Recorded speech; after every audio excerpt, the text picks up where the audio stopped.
David, first of all, why don't you take us through how you feel picking up 2 six-figure paydays at Eldora this week? Yeah, really, really cool. You know, Brent was the first one to do it there a couple years ago, and I was happy with how the week went, no matter what happened tonight, and this is just really cool. Losing the lead from Logan, and then was able to get a good restart, and then kind of had the lead decent, and then I seen the 15 car below me, and then had to really step it up and rode the wall. Definitely was pretty stressful, but really, really cool to get it done and finally get this crown jewel.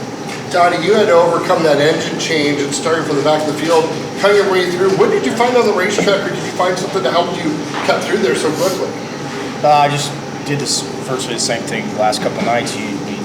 Guys are beating the wall down and they're on the bottom. You got to make something else work. So we worked on trying to just kind of float through the middle and just carry as much speed as we could and get stuck. And I know I've said it 100 times that the last 8 to 10 laps of this race are a whole different dynamic what you can do with your race car after the abuse and tire heat and all this stuff and wearing the racetrack out. So you know, it didn't disappoint. It did the same thing again. You know, we were actually really good, and it just kept fading there at the end. And David actually, he got up on there and he won it. I mean, he bounced off the wall once. I didn't think he was coming out of that, but he did, and that's why he won.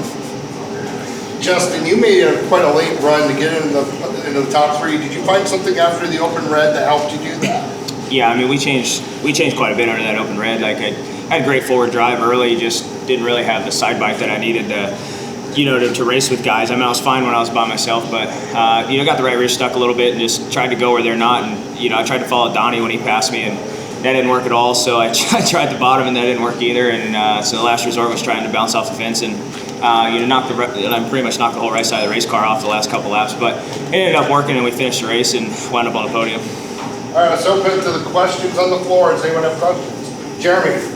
David, this was a case of you getting out front and just kind of running away. This one's a little different. Donny came on and battled with Logan. Is it more satisfying to win like that, obviously, beating a guy who came from 20th and who's one of the best guys to ever get around? Yeah, for sure. I could easily folded there and lost that race, and to recover from me riding the wall like that, I thought maybe the ladder's knocked out, maybe the right rear tire's got a hole in it, but the car recovered well, and I knew half the laps off of 2 I was hanging, the other half I was getting off pretty decent. I knew that was my weak point. I felt really, really good through 3 and 4, but the lap cars were kind of in my way, and they were kind of running in 3/4 lane and top of 1 and 2, so I thought, gave that advantage to Donny there, and feels good to win that way. I can't wait to watch the highlights and see it, and win one riding the wall at Eldora.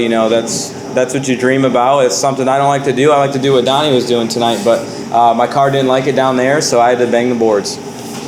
Steve, you have a question? Your thoughts, David, when you bounced it off the wall there and you got back around. I can't imagine just what goes through your mind when you do it. And then, Donny, when you see him bounce it off the wall, what's your thoughts? Both of you guys. Well, it depends on what racetrack you're at. Most of the time you can't get out of it. Luckily, there's a little dirt, cushion built up against the fence that, kind of keeps you off the wall, not getting sucked in and getting your front end knocked out. So definitely was not a good feeling. I thought I was dead to rights there after that, and luckily was able to get some good laps there at the end. David, often in these races, it's one thing to get past to pass someone else from the lead back. You had to do it twice. How did you stay mentally focused to be able to do that and be able to recover?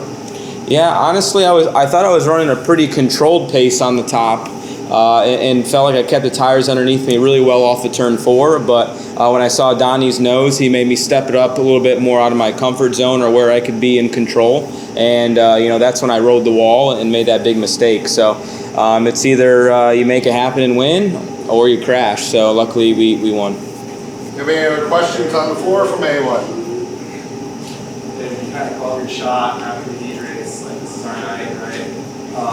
You won a lot of money this week, but what does this feel like to actually finally win the team promotion? Yeah, it's really, really cool. I mean, I won the National Open at a young age, and had a dream week with JJR at Knoxville to win that week, and this is another dream week, to have both crown jewel events and win. I mean, just things you dream about, and just feels cool to accomplish that goal. I think there's only 5 sprint car drivers, I believe, to ever do that, and that's just it's cool, man. Where I started, coming from Watertown, Connecticut, didn't know what a damn sprint car was at 13 years old. To be here, I would have never guessed I would be here, and it's really cool. How much did you have to adjust and install 15? Obviously you have to change your racing liner or something. Yeah, instead of 100% throttle, you had to give it 120.